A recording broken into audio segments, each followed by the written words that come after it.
Hello, everyone, and welcome back to the Thunder Today YouTube channel. I am your host, Dylan Hibbard, and in today's video, we're going to continue our player prediction series. We have only a few more guys to go over, and today we'll go over Nikola Topic. We're also going to talk about Media Day and Training Camp. The Training Camp rosters were announced, and Media Day is starting today, so we'll get some more news on that and kind of what to expect.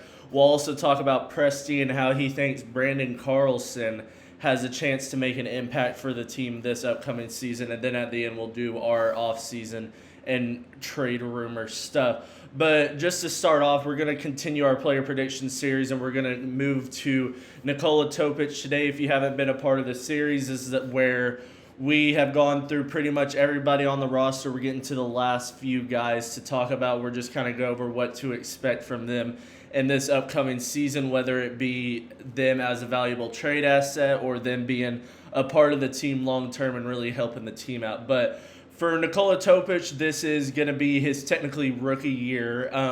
Obviously, he had the injury that put him out all of last year. We knew that drafting him at 12, and that's why he fell so far.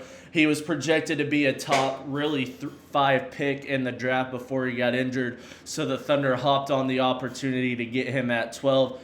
He's basically the Josh Giddey replacement that we had in mind. He plays just like Giddey. He has the passing, the IQ, and he can drive like him. Obviously, we're hoping that Topic can shoot better and he's not as big of a liability as Giddey was for us in the playoffs a couple seasons ago.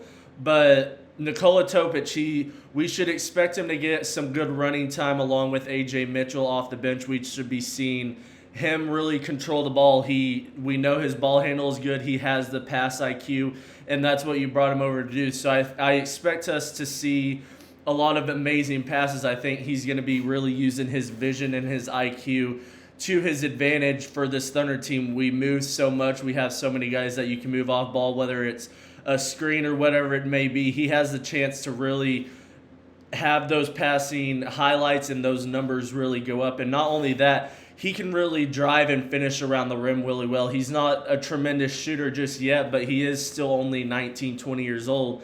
So for him, it's just going to be, this is going to be a growing year. You know that you're going to be on a team that's contending and is the favorite to go back-to-back. So you just have to kind of find your role there. You don't want to push too much, know when and where to shoot the ball, and really it's just going to be about learning how to finish. We should expect to see him be an amazing finisher and passer. There's going to be question marks about his defense and his shooting. I think his defense can be, if it's average, that will work for the Thunder, because more likely than not, you're going to have your other 3 or 4 guys are most likely going to be above average or elite defenders on this team. So if you're even just average or slightly below average, you're going to be fine out there. So hopefully we see that a lot from Topic. I expect a lot out of him. He has a chance to really prove himself this year, and maybe even if it's not a long-term thing with the Thunder, he can continue to improve, and maybe he becomes a trade asset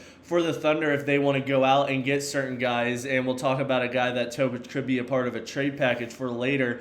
And if he's just not the fit, I mean, we know Giddey obviously didn't work out with the team because we were ahead of schedule. If Topic has some flaws and maybe A.J. Mitchell's just outplaying him that much better and we don't really have room for Topic could be a trade asset that we can, I mean, he's a 20-year-old point guard. If he has the passing and finishing capabilities that we know he can, there's going to be a lot of teams that want to hop on that, especially that are wanting to retool and kind of rebuild. The Thunder could ship him off for maybe a guy that can contribute right now or even picks down the line. But we'll now kind of transition into talking about Media Day and stuff like that. Media Day is starting for the Thunder today, so we're going to get a lot of media shoots, all of that, interviews that we can kind of talk about. We'll get more information about the offseason, especially with J-Dub's wrist injury. But training camp rosters have been announced. Pretty much everybody on there that we expected. Barnhizer and Carlson are both on 2-way contracts as well for the Thunder. So those are kind of contracts to look out for. But everybody else on the roster that we expected to be on the training camp, and there's going to be a few guys as well that are kind of on the OKC Blue team, on the G League team, that are just trying to get some run up there and kind of contribute in ways like that. But we'll kind of transition now into talking about the Sam Presti what he expects from Brandon Carlson. Obviously, the Thomas Sorber injury is a big major blow for the Thunder, and Presti talked about that, how Thomas Sorber was doing really well before this ACL injury that set him back, but he's hopeful that Sorber is going to be able to learn from Chet, who did it 2 years ago, and Topic this past year, of how to develop behind the scenes, learn about all the NBA training and recovery, and really when it comes time for next year, be ready to make an instant impact, because that's what Chet did. That's what hopefully we see out of Topic this year. And it can really help Sorber, especially if the Thunder aren't going to bring back Isaiah Hartenstein. You can have Sorber fit right into that slot as that center right next to Chet Holmgren. But for the Brandon, Presti said that a guy we should expect to kind of make an impact for the Thunder that we might not be thinking about as much as Brandon Carlson. And we didn't see really Carlson much except for at the end of blowout games and all of that with the bench unit guys. And Carlson definitely, he has the capability to shoot the lights out and really be a stretch big. So if that's what Sam Presti and Mark Dagnall envision for him, that would be amazing to see for the Thunder. Another guy who can go out there and shoot threes and really stretch the floor for the opponents, especially when you have a guy like J-Dub and Shea who really want to work on the interior and going and driving inside and finishing around the rim.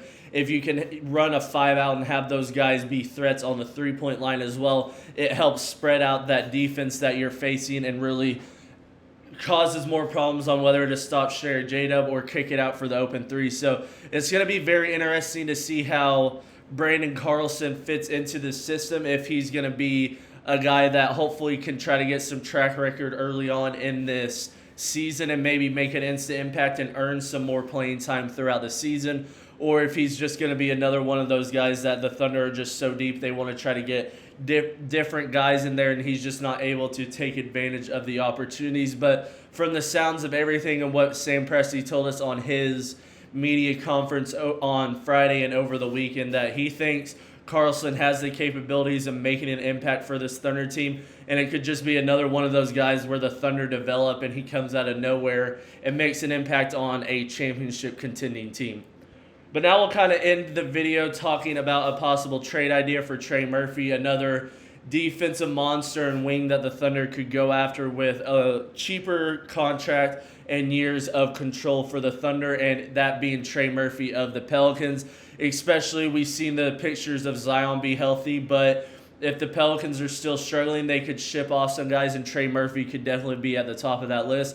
And for the Thunder, you can move guys like Isaiah Joe, Ousmane Dieng, and picks to go get a Trey Murphy. I think the package I saw for this Trey Murphy deal was Isaiah Joe, Ousmane Dieng, Topic, and a first-round pick. That's kind of a lot for Trey Murphy, but Murphy fits right into the scheme of what the Thunder want to do, defensive-oriented, but knows how to play his role and knows when to score on offense, and when he gets the chances, he takes advantage of scoring, and he can lock up the other team's best player on any given night. So it's going to be interesting, kind of watch the Pelicans as they progress throughout the year, if they're going to be shipping off those guys, because maybe they're contending and maybe they don't want to ship off those guys, but if they do, somebody to definitely watch out for the Thunder is Trey Murphy.